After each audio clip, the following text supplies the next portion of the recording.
Okay, so good day everyone, no? This is week 1, International Business Marketing. So the title of week 1 is What is International Business Marketing? So pasensya na doon sa backdrop. I'm just trying to be natural as natural. I don't like to be misinterpreted as I don't know, I'm coming now too strong, no? Siguro merong nag-iisip sa inyo, wow, si isang professor sa isang university is trying to get hold of all the platforms, si TikTok, YouTube, sa FB page, no, sa Facebook page meron siya. So he's trying to reach all of those platforms and trying to come up with a new way of trying to teach, no. So okay, let's go, no. So I hope, no, I'm just trying to be as simple as possible. I don't like to come in too strong. Like I said, this is just a sort of a what if.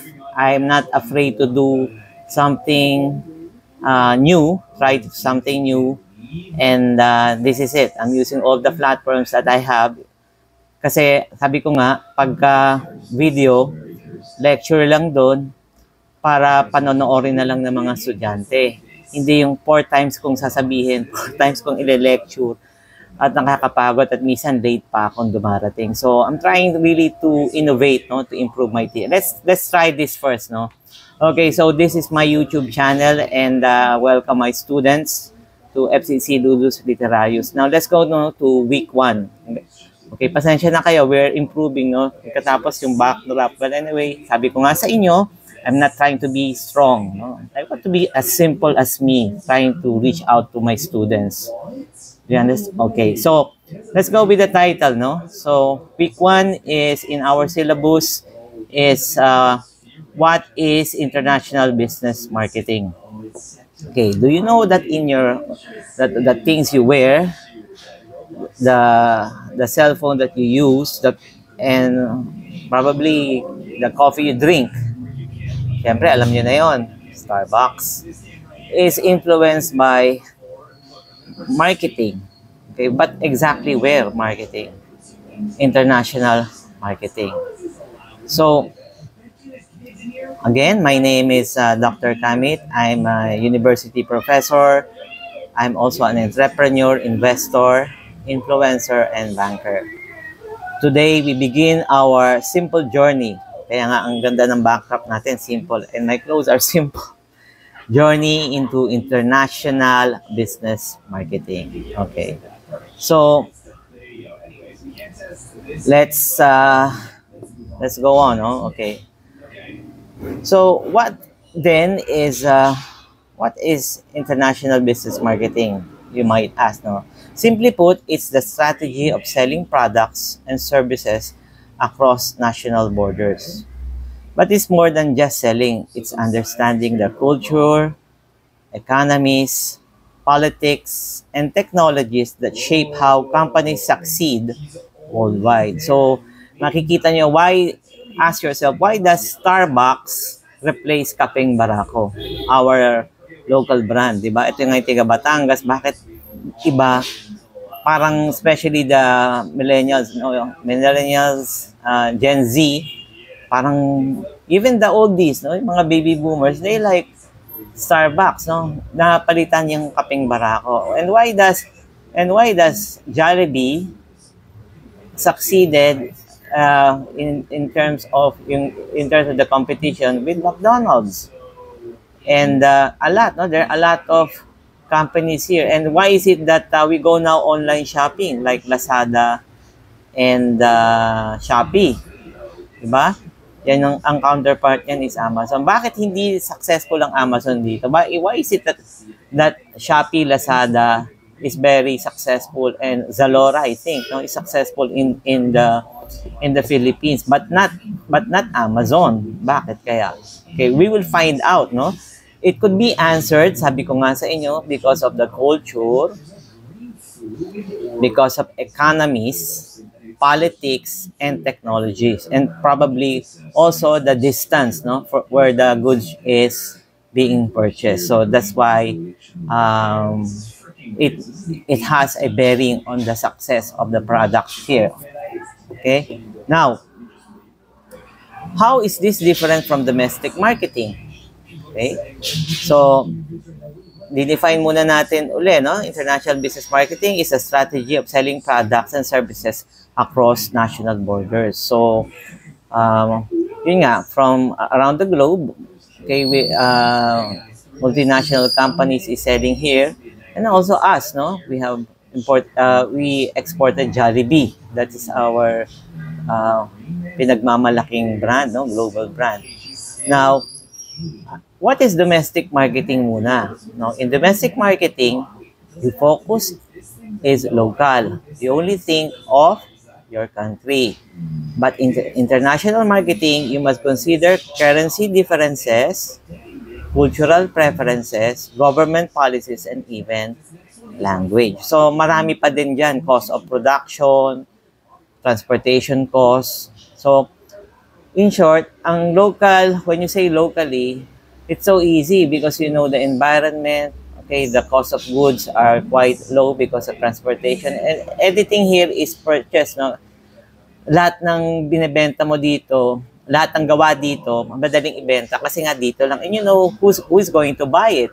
Of course, the Filipino, di ba? Or people living in the Philippines. Okay? Hindi ka pwede dito magbenta ng fur coat, leather jacket, di ba? Although iba gusto ng leather jacket, pamporma, pero is leather jacket very wearable here.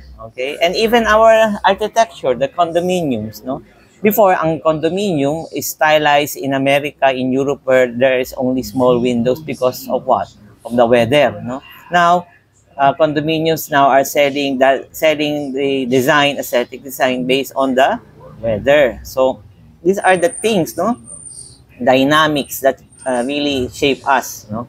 Now, why does this matter today? Why do we have to study globalization? Why do we have to study international marketing? It is because of globalization.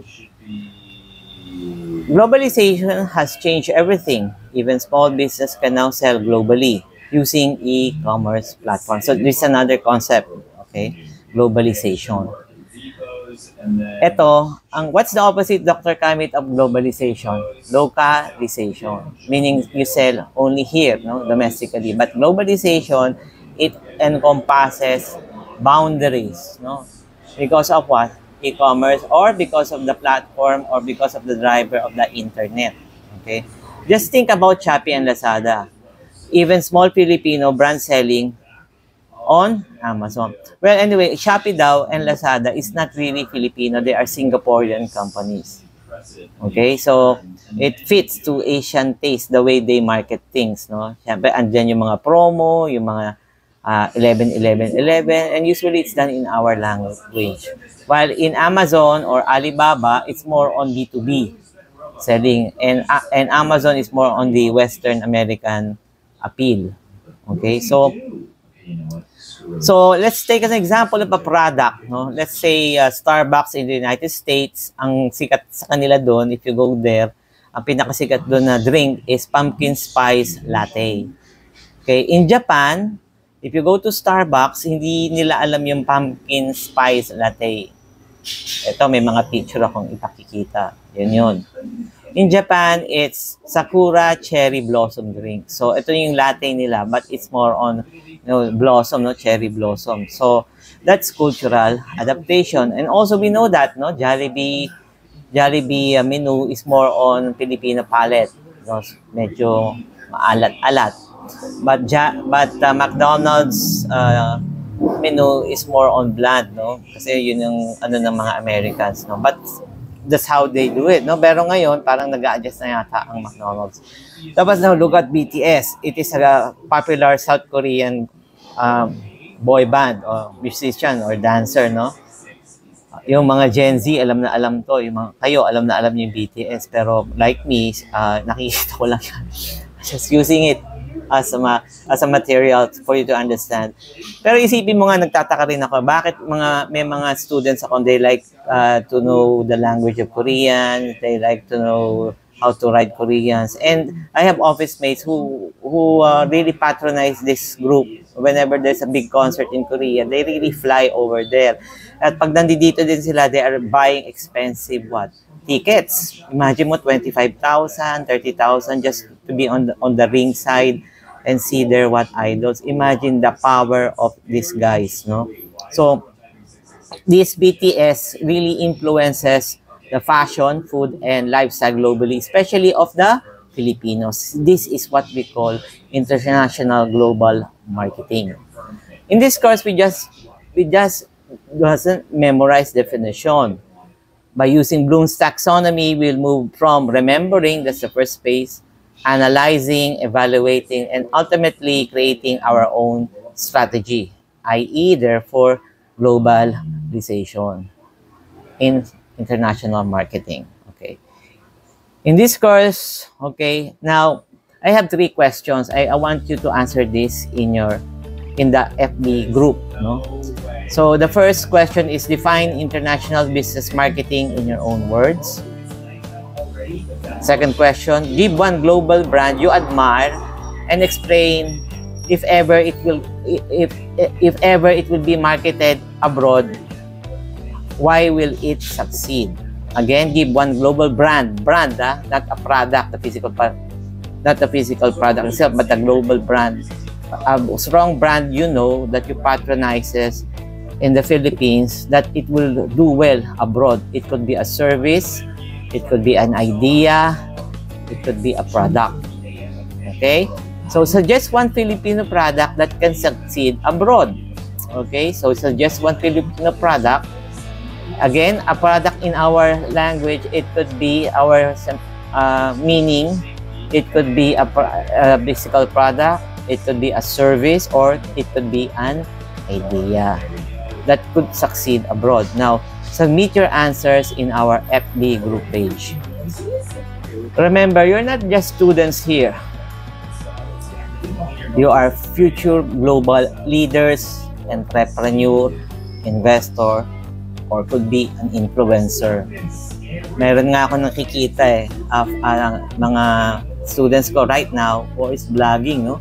So this is their age, no? This is how it is now, no? Tinuturo tayo nila sa PUP, no? I think they are second year. Tinuturo nila yung campus using social media. That is how it is. So that's why the reason why I really like to be into their space, no? How is it to be living in my students' world? That's why I'm doing this. Okay, for a sort of immersion. Okay, so this is your journey to think global and act local.